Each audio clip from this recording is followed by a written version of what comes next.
Phone check. 1, 2. The microphone check. 1, 2, 1, 2. The microphone check. I got my headphones tuned between two different AM stations, and my briefcase is full of declassified information. Declassified. Good evening and welcome to News from Neptune for the first week of 2016. I'm Carl Estabrook. For 25 years, this program has been a weekly hour of spontaneous and unrehearsed discussion of the news of the week and its coverage by the media. First on a so-called community radio station, but I was deplatformed there.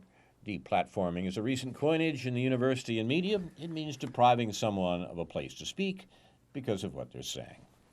I appreciate the chance to come to you now via Urbana Public Television and YouTube.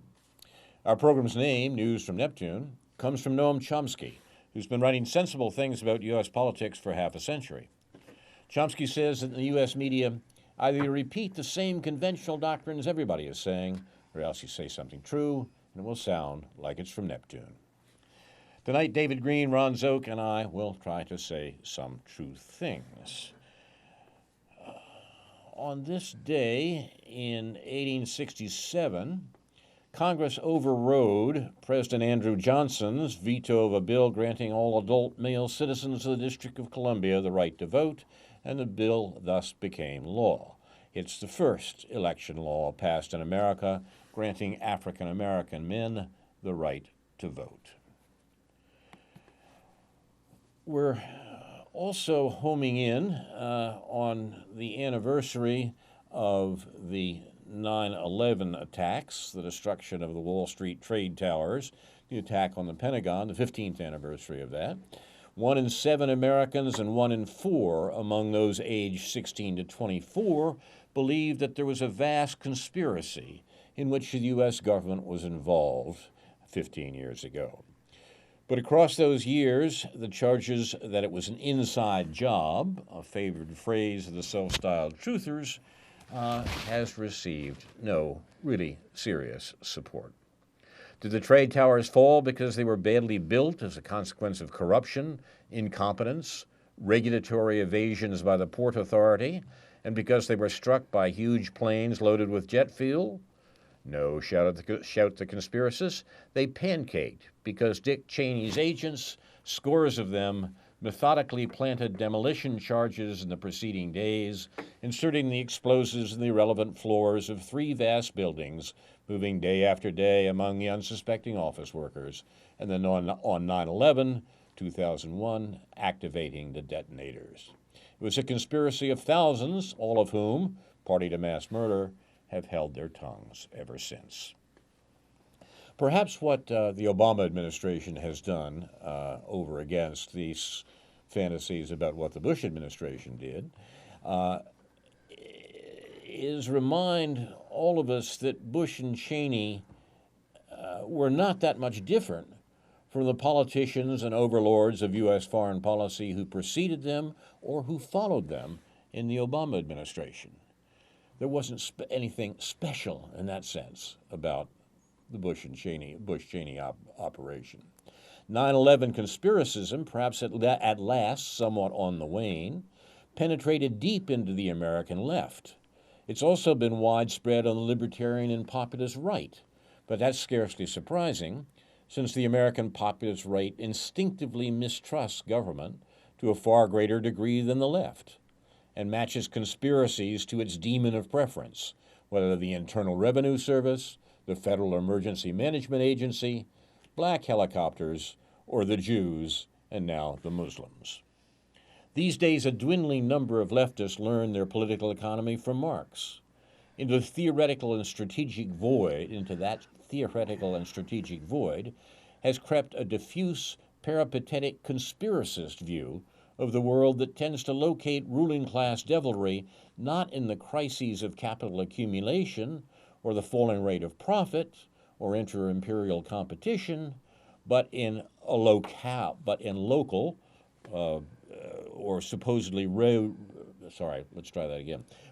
some locales like the Bohemian Grove, Bilderberg, Ditchley, Davos, or supposedly rogue agencies, with the CIA still at the head of the list. The 9/11 conspiracy, or inside job, is the summa of all this foolishness. Now, it's not mentioned in the piece that I'm quoting, which comes from the late Alexander Cockburn 5 years ago, but the abandonment of class politics and the rise of identity politics favors the growth of conspiracism. If your problems don't come from the objective structure of capitalist society, there must be a group out there somewhere secretly organizing things against people of your type. And they have to be found and, of course, stopped. As Cockburn puts it, is Mr. Cohen in his little store at the end of the block hiking his prices because he wants to make a buck, or because his rent just went up, or because the Jews want to take over the world? August Bebel, the German social democrat of the late 19th century, said anti-Semitism is the socialism of fools. And that seems right for other conspiracist notions. The conspiracy virus is an old strand. The Russians couldn't possibly have built an A-bomb without commie traders in the U.S. The Russians are too dumb. Hitler couldn't have been defeated by the Red Army marching across Eastern Europe and half Germany. Traitors must have let it happen. JFK couldn't have been shot by Oswald. It had to be the CIA. RFK, John Kennedy's brother, couldn't have been shot by Sirhan. It had to be the CIA. There are no end to examples seeking to prove that Russians, Arabs, Viet Cong, Japanese, etc., couldn't possibly match the brilliance and cunning of secret cabals of white Christians. Some have, in fact, discovered a silver lining in 9/11 conspiracies. A politically sophisticated leftist in Washington, D.C., wrote to Cockburn agreeing with his ridiculing of the inside job scenarios, but adding, quote, "To me, the most interesting thing in the U.S. is how many people are willing to believe that Bush either masterminded it or knew in advance and let it happen. If that number or anything close to it is true, that's a huge base of people that are more than deeply cynical about their elected officials. That would be the real news story that the media is missing, and it's a big one," close quote. Alexander Cockburn answered this objection by saying, "I'm not sure I see the silver lining about cynicism or a government. People used to say the same thing about the JFK conspiracy buffs in disbelief in the Warren Commission. Actually, it seems to demobilize people from useful political activity. If the alleged perpetrators are so efficiently devilish in their plots, all resistance is futile. 9/11 conspiracism stemmed from despair and political infantilism. There is no worthwhile energy to transfer from such kookery. It's like saying some lunatic shouting to himself on a street corner has the capacity to be a great orator." Hitler me no Hitlers, okay? Anyone who ever looked at the JFK assassination will know that there are endless anomalies and loose ends. Eyewitness testimony is conflicting, forensic evidence possibly misconstrued, mishandled, or just missing. But in my view, the Warren Commission, as confirmed in almost all essentials by the House Committee on Assassinations in the late 1970s, had it right. And Oswald fired the fatal shots from the school book depository.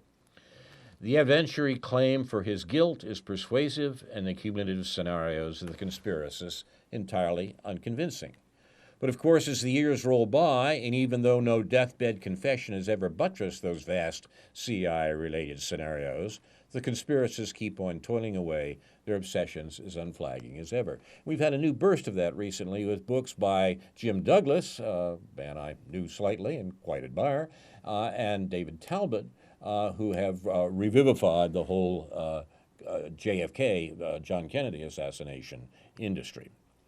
Richard Aldrich's book on British intelligence, The Hidden Hand, which came out in 2002, describes how a report for the Pentagon on declassification recommended that interesting declassified material, as it put it, such as information about the JFK assassination, could be released and even posted on the internet as a diversion and used to reduce the unrestrained public appetite for secrets by providing good faith distraction material, close quote. This is the Pentagon proposal. Aldrich adds, if investigative journalists and conspiracy historians were absorbed with the vexatious but rather tired debates over the grassy knoll, they would not be busy probing into areas where they were unwelcome. There are plenty of real conspiracies in America. Why make up false ones?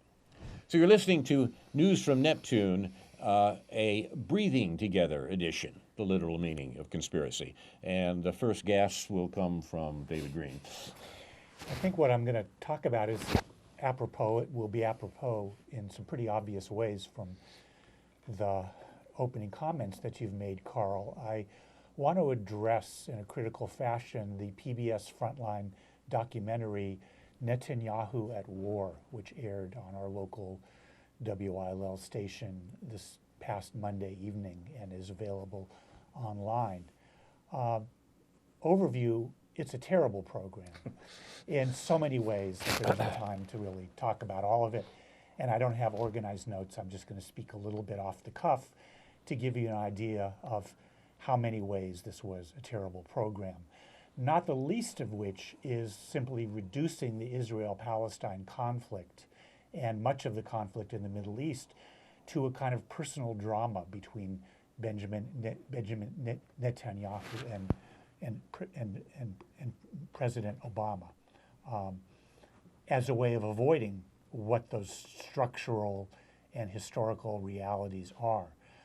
Early on, one notices that, of course, this is going to be a documentary, a very slickly done and quick-paced documentary film, relying almost completely on insider voices, on Israel lobby voices, on peace process voices, on those people that are seen to be in the know. These are predominantly white, male, and Jewish voices, none of which question the essential narrative, the overall narrative that the mainstream media wants us to accept about the Israel-Palestine conflict. One notices early on that one is supposed to accept the conventional narrative of the 1967 Six-Day War, in which Israel allegedly had a noose around its neck and was about to be destroyed in another Holocaust. There is no questioning of any of that, no bringing in of any of the reliable historical scholarly voices that have, in the last 20 or 30 years, completely debunked that notion.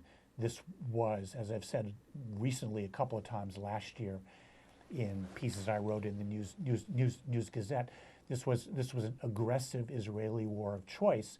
And if one does not understand that, beginning in 1967, and if one does not understand the service, as Noam Chomsky is always saying, that performed for American interests in the Middle East, then one simply can't understand so many of the things moving forward from there. Again, we're asked to accept the usual conventional understandings that the Palestinians, every so often the Palestinians just decide to go on a terror campaign. They just decide to go on a suicide bombing campaign subsequent to the Oslo agreements. Not mentioned, it was an important event in 1994 where an Israeli settler named Goldstein killed a whole bunch of people at a mosque in Hebron. That's just sort of glossed over. So much is glossed over as we race forward. But the main purpose of this documentary was to present Benjamin Netanyahu as a product of his own background, not to understand his behavior in the political and historical context in which he has acted, but as a kind of understandably bitter and vengeful Jewish man, but who is understandable in terms of the Holocaust, in terms of the family which he came from, in terms of right-wing Zionism, but always allowing for the fact that somehow he's understandable. You know, there was a lot written about the childhood of another famous man born in Austria in 1889. And we don't take that childhood as a way of excusing and of justifying what he did, what Adolf Hitler did during his life. Not to reduce Benjamin Netanyahu to Adolf Hitler, but there's a lot to say about his life and the political context in which he has become so powerful. One of the things that was completely absent in a name, an important name that was not mentioned during this documentary, this race through Israeli history to the present time, was a very important man named Ariel Sharon, who from the founding of Israel to 2004 or so was fundamental from a right-wing point of view, from a militant Zionist point of view, in shaping the environment in which Netanyahu lived. He wasn't mentioned, as it was noted in a couple of commentaries. And we get to the point where, again, the last hour of the program, after setting up the historical context, the last hour is seen as a psychodrama in which Netanyahu is disrespecting Barack Obama and his efforts to make nice to the Arab world, to have some reconciliatory aspects of his policy with the Middle East. It races over the Arab Spring. It was questionable whether Obama was right on board with getting rid of Mubarak as soon as the Arab Spring started. It didn't do any justice to that process by which he had to sort of recognize that Mubarak couldn't last and had to go. But of course, all this was done in the context of American interests in that region and how the Arab Spring was playing out. In no way was Obama on board with the Arab Spring. He certainly had to deal with it. But that, of course, wasn't dealt with in any serious way either. Obama was presented as someone trying to conduct American foreign policy in a fairly rational way. And of course, beyond all this, the Palestinian voice is almost silent. The Palestinian narrative is almost missing. There's a couple of Palestinians interviewed. One is Saeb Erekat, who is generally seen in the pro-Palestinian movement as a collaborationist sort of Palestinian authority official who is of no use whatsoever to the Palestinian rights movement. The other is a very reputable attorney named Diana Boutou, who is a Canadian Palestinian lawyer who had, in the maybe a total of 1 minute that they gave her in two or three different segments, had a few good things to say, but in that no way could compensate for this overwhelming insider Zionist narrative, reducing this whole business to Netanyahu going over Obama's head. It's just futile. It's just disturbing that in the year 2016, given what we know about the Israel-Palestine conflict, given what the producers of this program out of WGBH in Boston certainly know, there's a guy who lives not far from them who might be able to tell them a few things.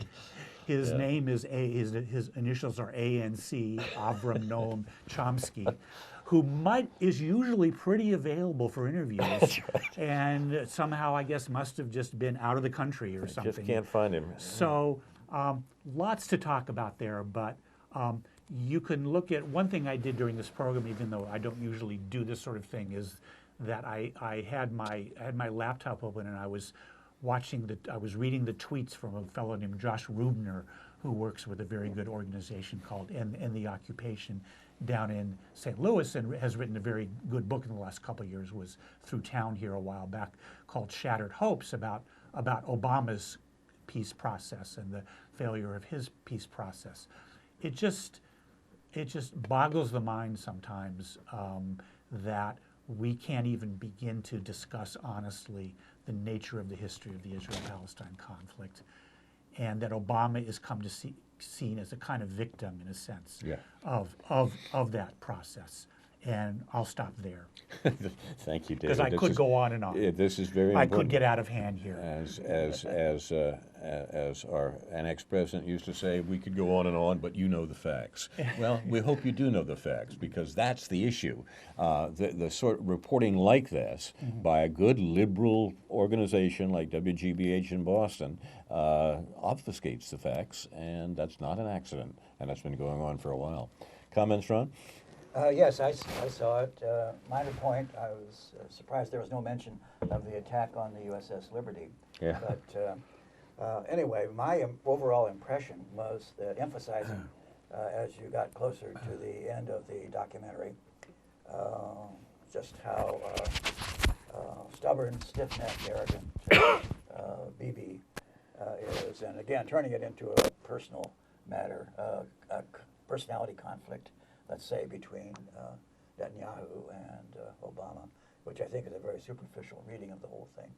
And I was disappointed by some of the reactions to it in the 972, 972. 972, I'm right? Yeah. Right. No, I read that as well, Ron. Yeah, I'm interested to hear what you have to say about Yeah, that. well, this Lisa Goldberg, whatever her name is, written some good stuff.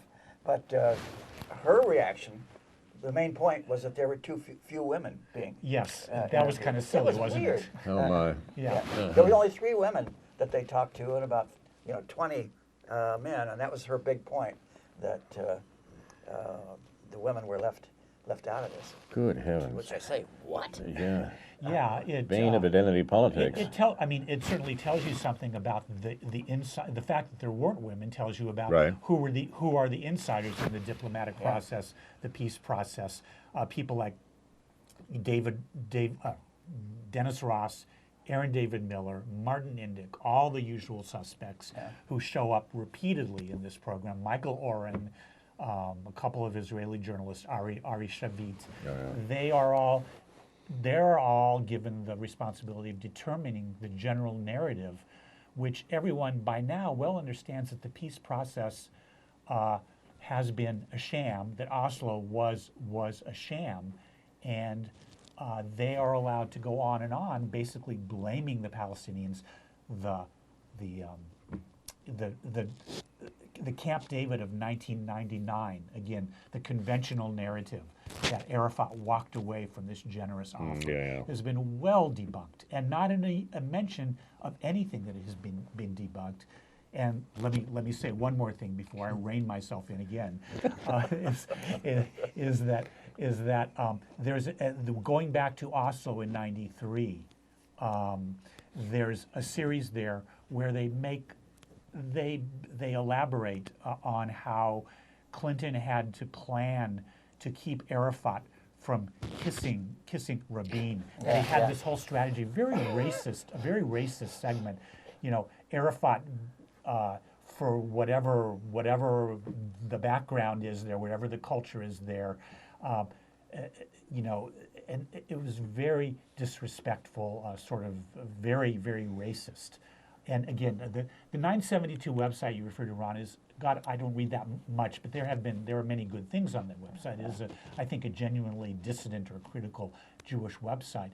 And I was looking for other critical articles that may be written about this show, but they're not really out yet. It's just, and I think part of the reason is it's just so overwhelming. The propagandistic nature of it is so overwhelming that I'm not sure if anybody wants to spend the time to tell us what we really already know, because this is really business as usual in this. It's just that it's sad that nothing has changed. So much has changed, and nothing has changed. I was amazed they spent so much time on the choreography of the handshake that was going to occur. Exactly where they were supposed to stand, and whether they could really get them to go through with it and so on, because they hated each other so much, and on and on. And one other brief note. Pardon. That's fine. This is Obama. This is important. And this actually relates to the JFK thing, and I think it's a good analogy, and I hadn't thought of it until now.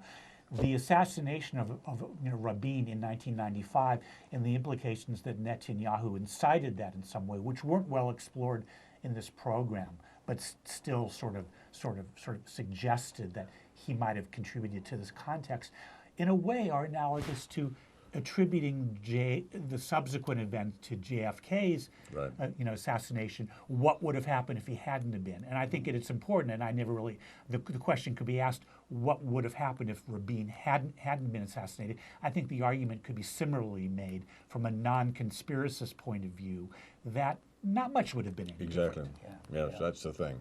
No, I think that's right, and I think this tendency, particularly among American liberals, to personalize politics this way leads to these sort of fantasies about if only JFK had lived, we wouldn't have had all that trouble in Vietnam, you know.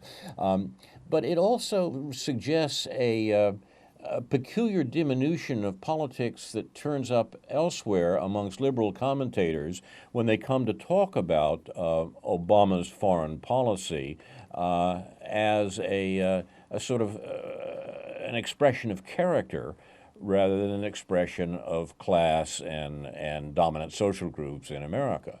They say Obama is too stupid to realize what he should be doing in the Middle East, or Obama doesn't understand the real situation in Israel, or Obama doesn't understand what actually is going on in Saudi Arabia, and I, your liberal commentator, am about to tell poor Mr. Obama, uninformed on these issues, about what the history of the Middle East is. Well, now, in fact, the notion that what the U.S. is doing in the Middle East is stupid is true in only one sense of the word. It's not stupid in the sense that it's uninformed. It's rather vicious. It's pursuing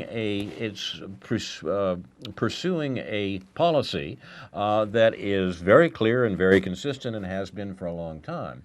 And the notion that it comes as a result of misunderstanding or even of personal animosities seems to be primarily a strategy for avoiding an account of what the U.S. is really doing in the Middle East and has been doing literally for generations.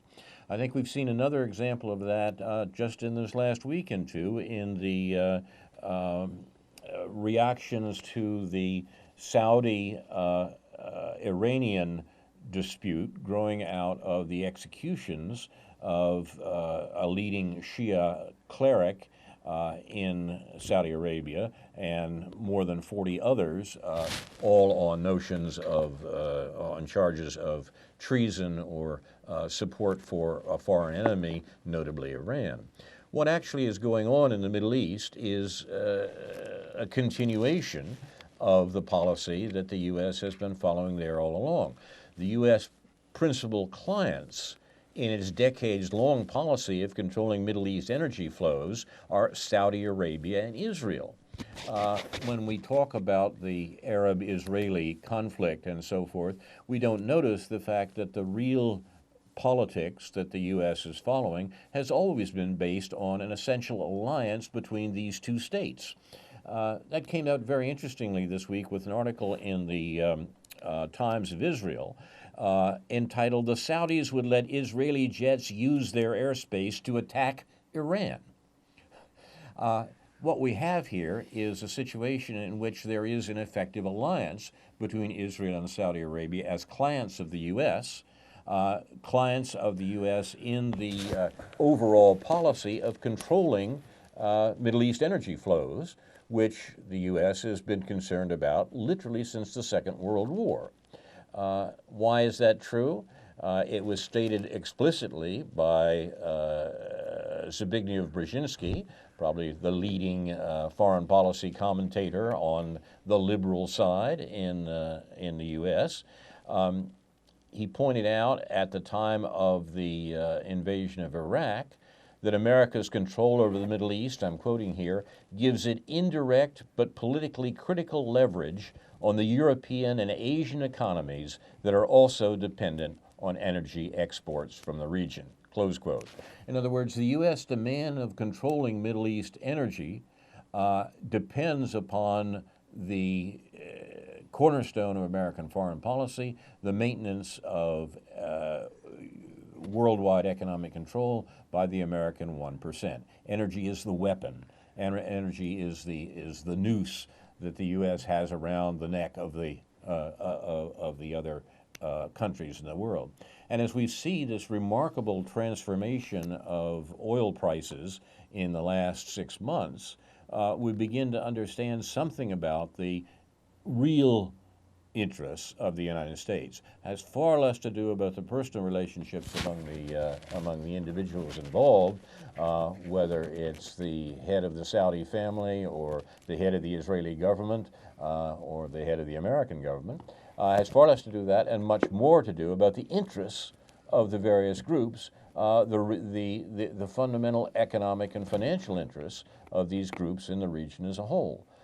And I think the only way we're going to make any sense of what's happened in regard to the relation of Saudi Arabia, Iran, and the United States is to understand this history and understand the consistency of American policy, which is followed not as a matter of personality, but as a matter of the interests of dominant social groups in America, notably the 1%. Only then can we have any sense of why these people are doing what they're doing in spite of what they say. And what they're doing is extremely dangerous. You're listening to News from Neptune. We're exfoliating our notions of the situation in the I've Middle never East. been accused of exfoliating before, Well, I don't know. I'll have to look it up. Another leaf, yeah, turn another leaf here. I think. see. Okay. And we'll perhaps go on. Perhaps we will turn another leaf with Ron Zook. Yeah, well, I hadn't planned to talk about this today. I usually save most of my comments about foreign affairs and military matters for the Tuesday show, at which I advanced the hypothesis that the turning of Zionism to the dark side, I think I just suggested that it might be dated symbolically from the assassination of Rabin in 1995. I got the date wrong originally. Yeah. By a right-wing Jewish fanatic, and it's been most unfortunate since then. But Well, anyway, yeah, I would challenge that because I don't think, there's always been, it's been mostly a dark side as a nationalist, as an ethnocentric nationalist movement. sure, that's always been there. I think one of the things, again, to raise the issue of why Ariel Sharon was left out of this documentary was, in a sense, to try to support this narrative that there's been this essential conflict between what's been called labor Zionism and revisionist or right-wing Zionism. Represented labor Zionism having a kind of a socialist aspect to it, and revisionist Zionism identified originally with Jabotinsky and all the way through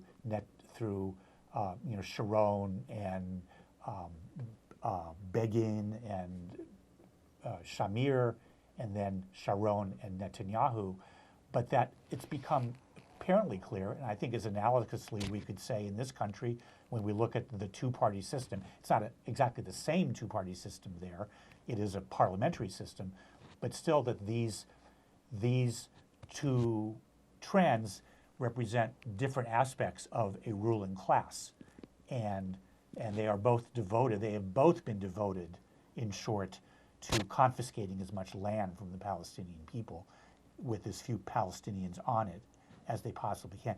That policy has been consistent since 1948, 1967, 1993, however far back you want to go. Right. Yeah, and again, there's the theme that we need more land, we need to expand in order to defend ourselves. We need defensible borders. So on and on it goes. Everyone could use that line, but Prior to the 1967 war, there was a couple of reports written that U.S. intelligence was on top of it, and Israeli leaders knew full well what the findings of those reports were, and that was that as the Arabs, quote unquote, as Egypt massed its armies on the borders and closed off the Straits of Tiran and so on and so forth, that the report said that if Israel struck first, the war would be over in 6 days. If Egypt struck first, the war would be over in 7 days. That was the difference. Right. That was how vulnerable Israel was at that time. So Israel, with its noose around its neck, with its existence threatened, managed in 6 days to triple its size. yeah. Yeah. Again, I could go on and on. Yeah. Well, let me. Plenty of material here. You never run out. Yeah, right. Yeah. Well, you wish I you want did. to comment Yeah. on the tendency to reduce all of this to a conflict of personalities Yes. and to personalize everything and to hold forth on who's really the good guy and the bad guy. continuing existence of evil acts, evil deeds, and so on, commonly explained by one of two or three factors. It's the result of people being dumb, stupid, and so on, or of being evil, the mad scientist approach that you get in the movies so often and so on. And I have doubts about both of those as an explanation of evil acts. But anyway, as a kind of embellishment of some of the things that we've been saying today, let me bring you a few points about ideological polarization from a piece called Diabolized America by Rod Dreher in the American Conservative. The term diabolic refers in common usage to evil that rises to the level of the demonic, but the term's roots mean to tear apart. This post from Jonathan Haidt, H-I-D-T, identifies a dynamic that is tearing America apart. It's Haidt's answer to a question asking what scientific news from 2015 is likely to stay news. He said, if you were on a selection committee tasked with choosing someone to hire or to admit to your university or to receive a prize in your field, and it came down to two candidates who were equally qualified on objective measures, which candidate would you be most likely to choose? A, the one who shared your race, B, the one who shared your gender, C, the one who shared your religion, or D, the one who shared your political party or ideology? The correct answer for most Americans is now D. It is surely good news that prejudice based on race, gender, and religion are way down in recent decades, but it's very bad news for America, for the world, and for science that cross-partisan hostility is way up. My nomination for news that will stay news is a paper by political scientists Iyengar and Westwood titled Fear and Loathing Across Party Lines, New Evidence for Group Polarization. Iyengar and Westwood report 4 studies, all using national representative samples, in which they gave America's various ways to reveal both cross-partisan and cross-racial prejudice, and in all cases, cross-partisan prejudice was larger. He continues, this is extremely bad news for America because it's very hard to have an effective democracy without compromise. But rising cross-partisan hostility means that Americans increasingly see the other side not just as wrong, but as evil, as a threat to the very existence of the nation. According to Pew Research, Americans can expect rising polarization, nastiness, paralysis, and government dysfunction for a long time to come. This is a warning to the rest of the world because some of the trends that have been driving America at this point are occurring in many other countries, including rising education and individualism, which makes people more ideological, rising immigration and ethnic diversity, which reduces social capital and trust, and stagnant economic growth, which puts people in a zero-sum mindset. This is extremely bad news for science and universities because universities are usually associated with the left. In the United States, universities have moved rapidly left since 1990, but when the left-right ratio of professors across all departments was less than 2 to 1, by 2004, the left-right ratio was roughly 5 to 1 and is still climbing. In the social sciences and humanities, it is far higher because this political purification is happening at a time of rising cross-partisan hostility. We can expect increasing hostility from Republican legislators toward universities and the things they desire, including research funding and freedom from federal and state control. So, sometimes I think if there's anything I would agree with there, I think it's that political science needs to just abandon everything it's ever done and start all over, because there has been this edifice of concepts and analyses and assumptions that have just, made it impossible to see clearly what is really going on with politics in this country. But Ron, I wanted to ask you, I think I saw your picture in the newspaper a few days ago. I think you were sitting, if that was you, you were kind of small, it was kind of grainy. I'm always small. But you were sitting at Cafe Kopi and you were listening to Tammy Duckworth. That's Oh, right. yes, good. Was that you, Ron? Yes. And Was you there, Ron? that's really apropos because in that article, they asked Carol Ammons, why do you support Tammy Duckworth for U.S. Senate? And she said, because we need a woman. Because she's a woman. And that's fascinating in so many ways. Right. One of the ways that it's fascinating is that the two, Tammy Duckworth in the Democratic primary for U.S. Senate to run against Mark Kirk later this year, has two opponents. They are both black.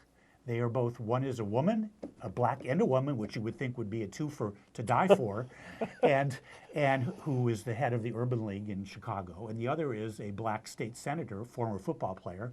So at least he's black and a football player. So even though he's male, but I was really dismayed to find that, I mean, if Carol Ammons, if she would just be honest and say, I'm supporting Tammy Duckworth because she's the candidate of the National Party, and she has the only chance to beat Mark Kirk. Okay, that would be honest. But then again, let me say editorial that I'm not impressed by any of these three people. I looked up briefly the other two to find out if any of them had anything more substantial to offer than Tammy Duckworth, which, you know, I'll be interested to find out your views on this, Ron, since you heard the woman in the flesh. But I didn't see anything there that inspired me from either her or the online presence of either of her opponents. You're inferring because I was there and listening to her that I approve of No, her. no, I'm not. No, I'm not inferring. It's that. in your file, Ron. Don't worry about it. yeah, You know, you can't fight Yeah, it. yeah. No, I mean, you We may know have where gone you there. are. You may have gone there as an interested observer. So yeah, We were trying to get out of the rain. Right, really. right. Either way, what was your reaction? Oh, to this horrible stigma that I must try to deal with now. Well, all of us white males bear that burden right now at our historical at this historical juncture. Yeah. Well, of those people who might possibly have a chance of actually being elected in the real world, she seems the least unacceptable to me at present. A ringing endorsement. Yeah, right. But whether I would actively support her or advocate people voting for her is an entirely separate matter, which will not be decided, in my mind, until about next November 1st. But that's another matter. I must say, Ron, on your last presentation, I don't know what surprised me more, your starting point that you're quoting Rod Dreher, or the concluding point that once again quoting, I think, but you seem to endorse that universities are usually associated with the left. Having spent my working life in the universities, I must say that the idea that American universities are associated with the left has got to be the most outrageous notion I've heard in a while. No, that wasn't me. That was Jonathan Haidt. He's been very big once on again, this one. I'm less concerned where it comes from than I am the general acceptance of it, and to want to challenge that general acceptance. What's normally meant when that's said is that the predominant vote of members of university faculties for the Democrats, that they are liberal in the American sense. But I think one of the lessons that we should draw perhaps from recent American politics, as we should have drawn it a generation or two or even three ago, is there's a fundamental difference indeed in opposition between liberals and the left. They are not the same thing at all. In fact, they hate one another, if truth be told, but they cover sin with smooth names because liberals want to pretend that they are responsible leftists. They want to take the left critique of American society and use it for their own purposes, so to speak. This is what needs to be exposed. This is what needs to be made obvious to Americans at large. I think an awful lot of the work that we want to do here, and that should be done by people talking about politics in America today, is pointed out by Noam Chomsky's remark that the general population doesn't know what's happening, and it doesn't even know that it doesn't know. And then when we start talking about universities being on the left, that's usually the deconstruction task that needs to be done. We have an interesting example of that, or a way in which that problem has broken cover in remarkable fashion in the last several months in Britain, where a question of the leadership of the Labour Party has exposed the fundamental contradiction between liberals and the left as it exists in British politics. The Labour Party, which is supposed to be on the left, in the same way that American universities are on the left, is suddenly appalled to find that a popular election has produced a real leftist as the head of the Labour Party, and the liberal Labour Party, which was in possession before, as it is in the United States, is appalled. It's running mad. They're doing incredible things to try to undercut Jeremy Corbyn. The lesson that we should draw from this is that this notion that the liberals and the left belong together is simply false. They're enemies. And in order to understand that enmity and the real issues at stake there, the general population has got to know about what's going on, and it has to know, in order to do that it doesn't know now. It's being kept in that state of ignorance by a very effective system, the greatest propaganda system the world has known. But when we begin talking about universities being on the left, even people who have, for example, been through the Saleta affair at the University of Illinois recently, still can say with a straight face, universities are on the left, and that's false. With all due respect to the few genuine leftists that are left, which you could easily fit into this room. It's not a very In fact, we try to do that. It's not it's not a very big room, but I think you could still fit among the people that I know. We happy few. Yeah, I think We bands of brothers and sisters, of course. one of my habits lately has been to never miss the weekend column of a political theorist named Andrew Levine on Counterpunch, as he follows the presidential campaign mostly. And in this weekend's edition of Counterpunch, he talks about how 2016 maybe is a little happier so far than he thought it would be in terms of presidential politics, because things have been shaken up at least a little bit. People are a little concerned that Bernie Sanders is saying some of the things he's saying, at least about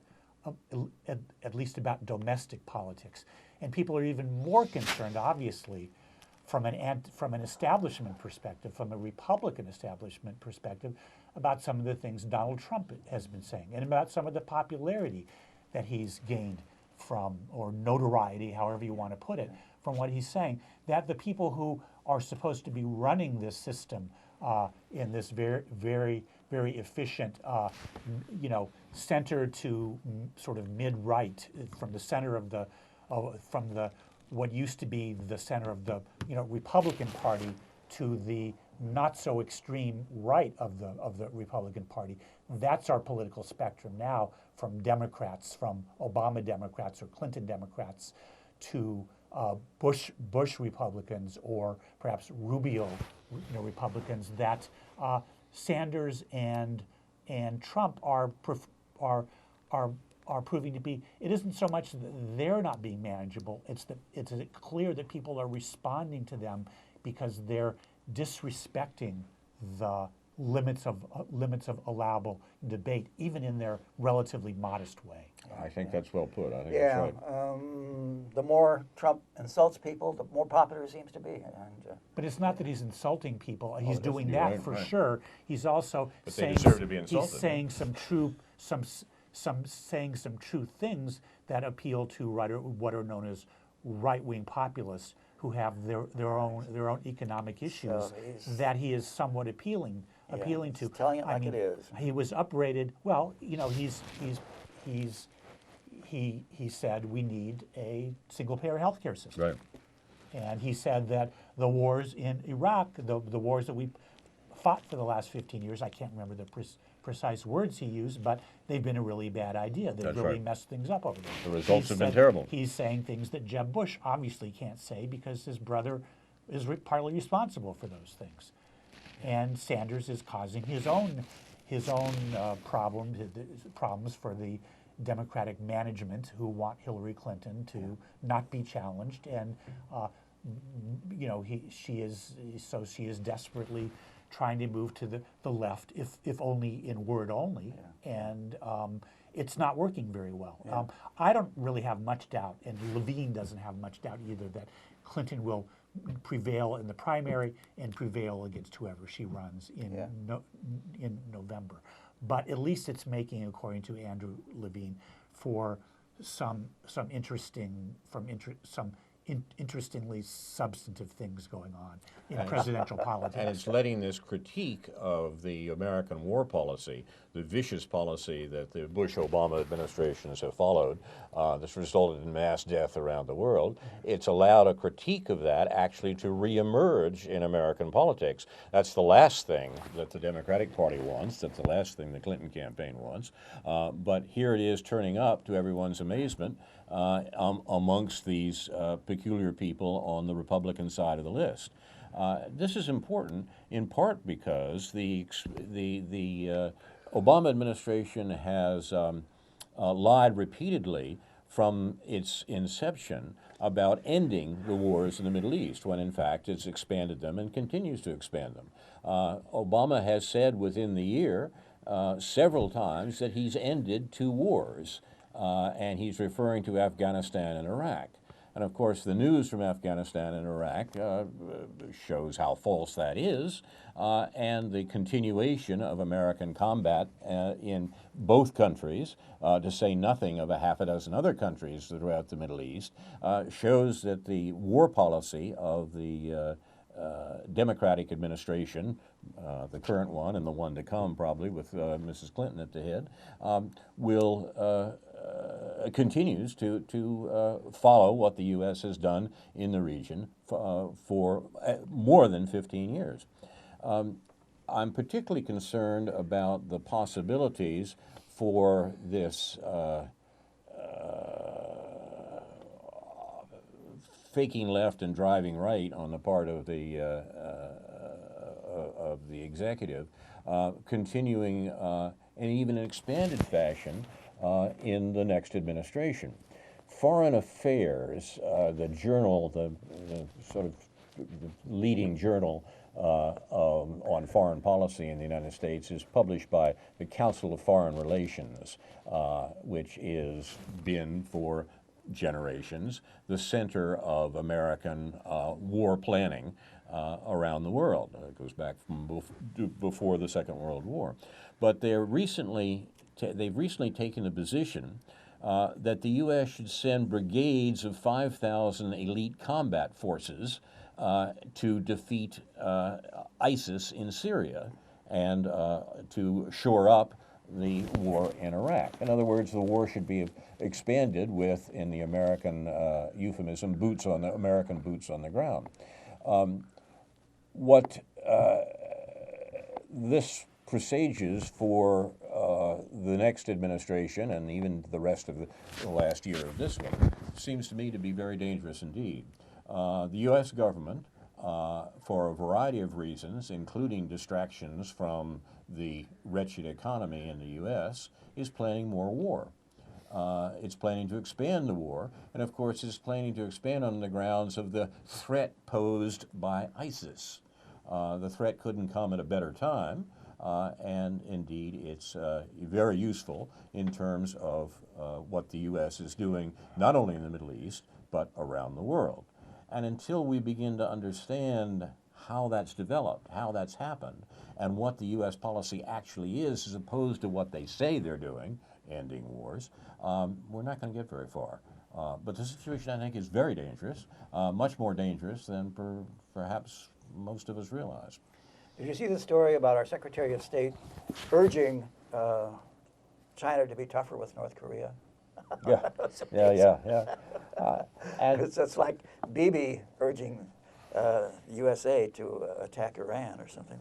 Well, I mean, there is a problem there. I think that the Chinese leadership is, in various ways, appalled at what the North Koreans are doing, mainly because they see the provocation coming from North Korea to the U.S. to play right into the American plan to try to exert what the Pentagon calls offshore control on China. Yeah. I mean, the American account is you have this potentially dangerous state in the Far East, and America has got to control it. America has got to contain it. This curious double talk has been coming from American spokesmen.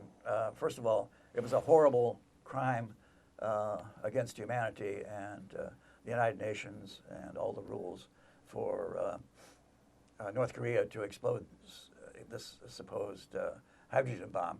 And second, it didn't really happen. I think I may be overreaching a little bit here, but I think it's important to understand, or at least consider, the fact that the reason that North Korea and South Korea are still two separate countries and haven't reconciled probably as a result of U.S. foreign policy as much as anything else. Yes. Of course. I think they want to reconcile. I think it's just not strategically, for reasons that I probably don't understand in detail. It just hasn't been strategically useful yet to allow that to happen. It probably will happen. It probably will happen, well, let's say, hopefully in one of our lifetimes. I hope maybe more than one. Since we're getting, I won't say which one, Yeah, okay. so 'cause I don't want to jinx anyone. Yeah. So, final note: we can't have an election campaign without a good old all-American sex scandal, and some people are still trying to work that one up. Letter in today's local newspaper, trying to associate Hillary with Bill's adventures, and I have books in my possession by right-wingers accusing Hillary of being a lesbian and a witch. But again, liberals just want to change. He's the person who wrote this isn't liberal, but liberals love it when they read letters like that in the local paper, because then they can change the subject to what Hillary is really up to and what Bill was really up to, out, you know, in their activities with all their clothes on. And final note: who do you think has been named the most admired woman in America for a record 14th time? For Madonna, I Cher. I thought you were against the personalization, but tell us. Well, Hillary Clinton. Oh, Hillary Clinton. Okay, good. Actually, what I would recommend on reading on that, by the way, Not by is me, but this is a mistake. survey. Doug Henwood has written a very interesting book called My Turn. The subtitle is Hillary Clinton Targets the Presidency. And he was attacked by Katha Pollitt of The Nation this week and has written a very interesting response. I'll put that on the News from Neptune website. Henwood's account of Clinton is very worthwhile, and his response to Pollitt is too. And you can hear a nice interview with Henwood on the program This Is Hell out of Chicago online about that book. We'll link to that too. You've been watching News from Neptune for the first week of 2016. I'm Carl Estabrook. My discussants tonight have been David Green and Ron Zook. Our thanks to our directors and producers, Jason and Yosef.